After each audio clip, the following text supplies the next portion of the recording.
राहुल गांधी 100 वर्ष नहीं 1000 वर्ष जिए ताकि कांग्रेस की बर्बादी होती रहे। राहुल गांधी जी खूब लंबी उम्र उनकी हो, स्वस्थ रहें, ऐसे ही डोले वोले दिखाएं। पूरी दुनिया में भारत की बदनामी करने के लिए उनका स्वस्थ रहना जरूरी है। कांग्रेस को अपने गुनाहों की सजा देने के लिए किसी और की जरूरत नहीं है, राहुल गांधी काफी हैं। देखिए, समाजवादी पार्टी को अपना नाम नवाजवादी पार्टी रख लेना चाहिए। समाजवादी पार्टी वो पार्टी है जिसने इस उत्तर प्रदेश को, जब जब उनकी सरकार आई, इस उत्तर प्रदेश को जातिवाद के एक युद्ध में झोंकने का काम किया, जातिवाद की आग में झोंकने का काम किया। दूसरा, सनातन संस्कृति और सभ्यता पे हमला करने का काम किया।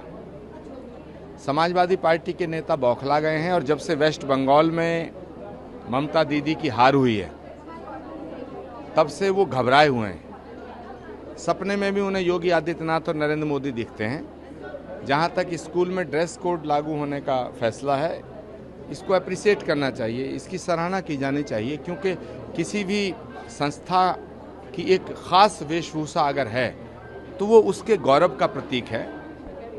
और मुझे लगता है कि पूरे उत्तर प्रदेश के अंदर कोई भी व्यक्ति ये नहीं कह सकता है कि हमें दबाया जा रहा है।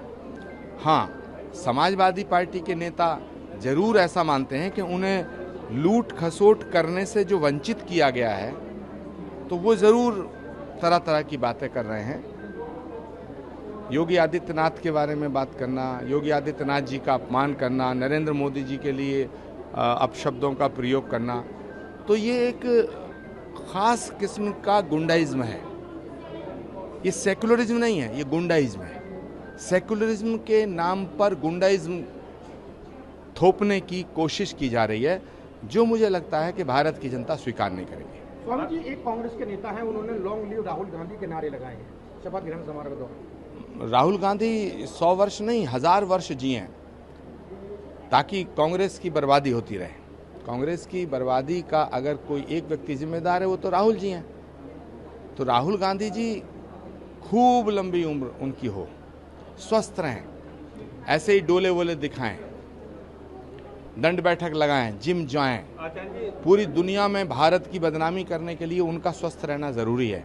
और कांग्रेस को अपने गुनाहों की सजा देने के लिए किसी और की जरूरत नहीं है, राहुल गांधी काफी हैं। अच्छा जी, राहुल गांधी जी एक बयान बहुत वायरल हो रहा है, जिसमें उन्होंने कहा है कि एक तरफ तो देश के प्रधानमंत्री आर्थिक संकट की बात करते हैं, वहीं विदेश जाकर मेलोनी को मेलोडी ट्रॉफी खिला रहे, क्या कुछ कहेंगे? करोड़ों रुपए खर्च करते। मैं प्रधानमंत्री जी से रिक्वेस्ट करूंगा कि जब वो भारत आए तो एक मेलोडी का पैकेट राहुल गांधी जी को भी दें। स्वामी जी, अभी एक जो है कॉकरोच पार्टी आ रही है, निशिकांत दुबे ने कहा है कि ये आम आदमी पार्टी की एक साजिश है, उनको फंडिंग दी जा रही है ताकि जैसे जेनजी का प्रोटेस्ट हुआ था नेपाल के अंदर, ऐसी युग हिंदुस्तान में भी लागू किया जाए। देखिए, भारत भावनाओं का देश है, विद्वता का देश है।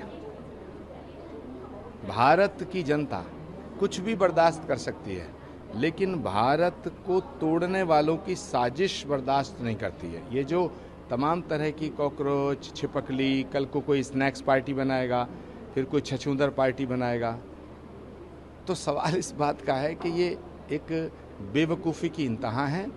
और मैं ऐसा मानता हूँ कि इस देश की जनता बहुत समझदार है, इस तरह की वाहियात बातों पर ध्यान नहीं देगी।